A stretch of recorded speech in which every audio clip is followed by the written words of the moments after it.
You might have noticed something strange going on. A lot of people are feeling an odd sensation deep inside. It's a jumpy, nervous energy they can't quite name. We label it as anxiety or stress or feeling low. People hurry to get help. They use medicine. They try different kinds of treatments or methods. But what if the thing you're feeling isn't an illness? What if that uncomfortable, uneasy feeling is really a signal that you're starting to see things clearly? You have to understand, we are part of a world that has become crazy, even if it won't admit it. We've built a life where the steady beat of nature has been traded for the ticking of a clock and the bright, unnatural lights of workplaces. We've made ourselves believe that being happy is about getting more stuff. That being successful is about climbing a ladder that doesn't go anywhere useful. That love is about owning someone else like a prized item. And after all that, we ask ourselves why we feel so uneasy. But here is the truth. Your worry isn't a mistake in your makeup, it's a built-in part of you. It is your inner knowing trying to make you listen. It's like an alarm bell ringing because a real danger is present. That danger is the ridiculous way we are expected to live. Your worry is your spirit telling you that this situation is not right at all. Look at it like this. Imagine you were a fish, but everyone told you that you were supposed to live on the ground. Wouldn't you feel worried? You would be out of breath fighting to survive, knowing something was deeply wrong. Other people might tell you, just get used to it, try some medicine, be more positive. But you would know the real story. You need to be in the water. It's the same for people. We are meant for a different life than the one we have made. We are meant for a life where we get up when we feel rested, not when a loud alarm yells at us. Your worry is your mind realizing you're stuck in a small tank when you should be in the wide-open sea.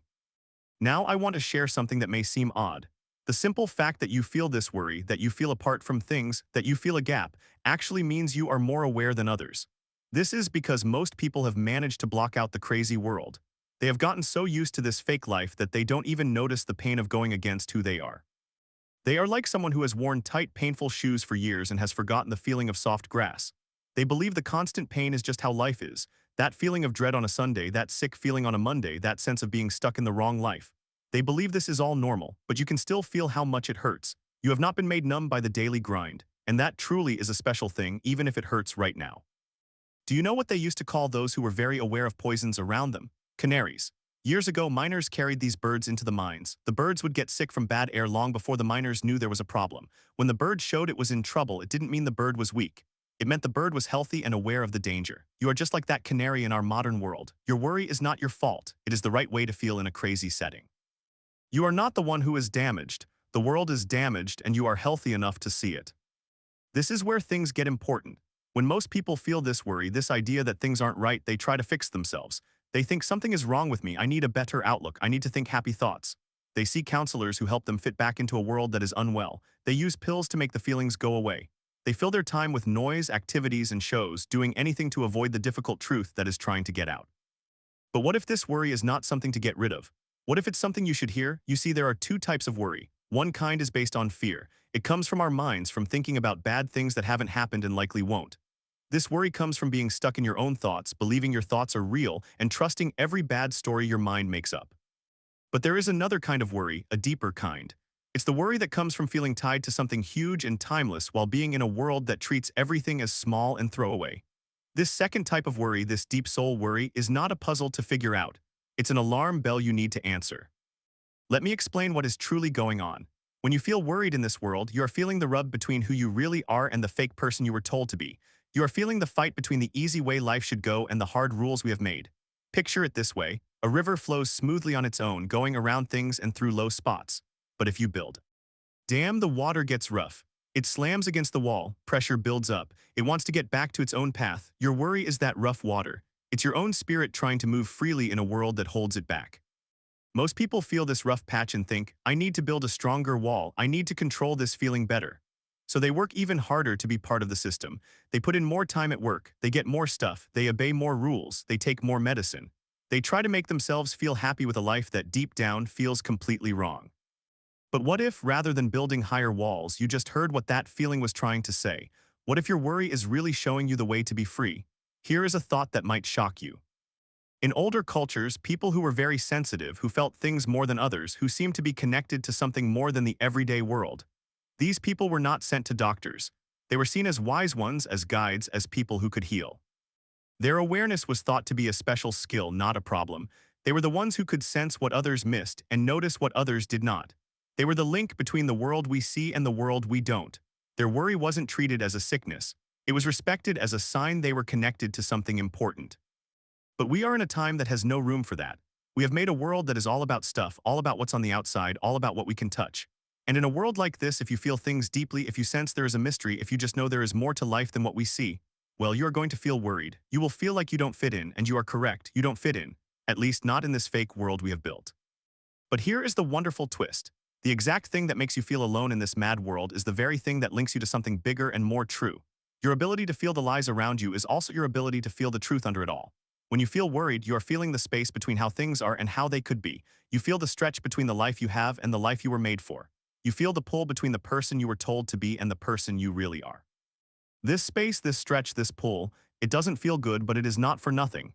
It is your inner guide showing you the way back to your true self. You know, I think about kids and how they just live until we teach them not to. A child doesn't care about getting things done. They don't feel bad for having fun, for giggling, for wanting to know about everything. They don't look at a clock or stress about using their time well. A child stays in the right now not because they learned a secret, but because right now is the only place life is. They sob when they feel bad, they howl when they are happy. They get thrilled by small things like rain puddles, bugs, and empty boxes. But then we start to teach them that this normal way of being is bad. We show them that life is hard work. We tell them to put off being happy, to do the work first so they can have fun one day. We teach them to give up today for a tomorrow that might not even arrive. So does it surprise you that we feel worried as grown-ups? We were taught to be everywhere but here. Your worry is that little kid inside you yelling, "This is not right, this isn't how you live, this is just getting by." And that kid is 100% correct. Now, I am not saying that all worry is great or that you shouldn't ask for help if you are having a hard time. Sometimes, worry gets too big and stops you from being able to do anything.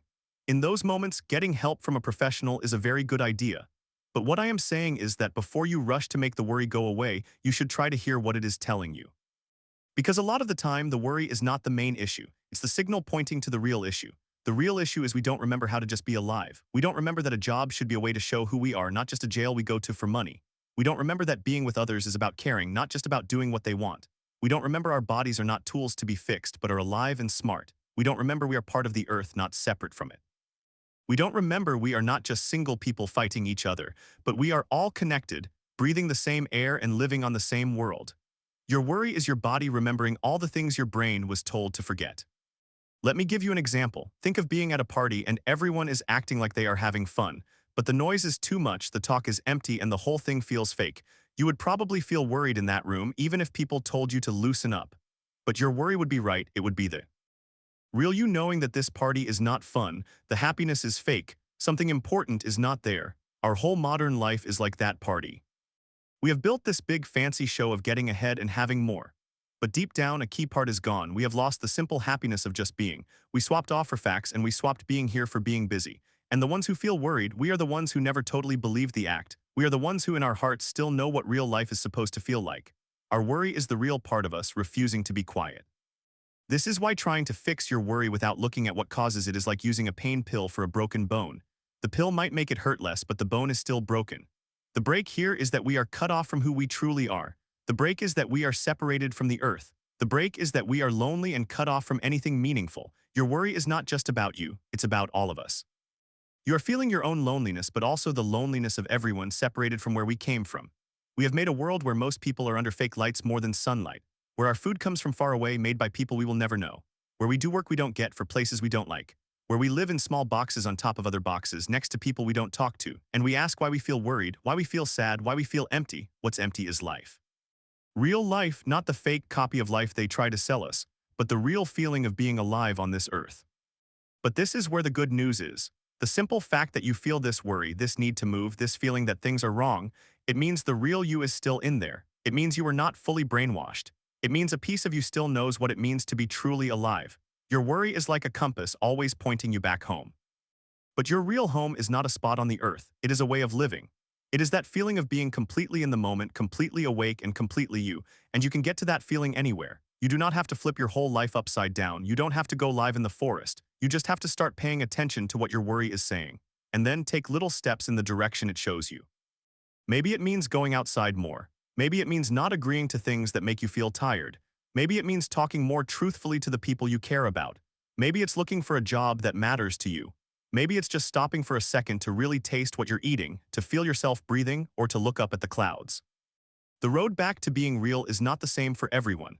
But it always begins with one thing, noticing what you're feeling inside right now without trying to get rid of it or make it better. Your worry is not trying to hurt you. It is your helper, your map, your guide. It is the part of you that can still tell what is true and what is not, what feeds your spirit and what leaves it hungry. So when you feel that worry again, don't just try to push it away. Try this instead. Be still with it. Notice where you feel it. Ask it what it wants to show you. Hear what it has to say without blaming it. You might find out that your worry is really just energy. Energy about the chance to live a new way. Energy about the hope for a more real life. Energy about finding the true you again. Or you might find that your worry is sadness. Sadness for the pieces of you that you had to lock away. Sadness for the earth that is being hurt. Sadness for the bonds we broke while we were busy moving forward. Both that energy and that sadness are normal feelings when you start to open your eyes in a world that is asleep. They are signals that you are becoming more aware, more awake, and more true. And in a time that feels like it is walking in its sleep toward trouble, being aware is the one thing we need most. We need people who are paying attention, who can feel, who have not shut themselves off from the good and the bad of being alive.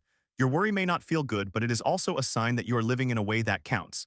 It is a sign that your spirit is still trying, that the real you is still working to be free. So do not be in such a hurry to call your feelings sick. Don't be so quick to try and fit into a world that doesn't fit you. Your worry might just be your clear mind trying to protect you from the madness. The goal is not to stop feeling worried in a world that is off track. The goal is to use that worry as energy to find your way back. Let it lead you to what is real, what is right, and what is living. Because when you look at it that way, you are not worried, you are aware. And this world needs more aware people.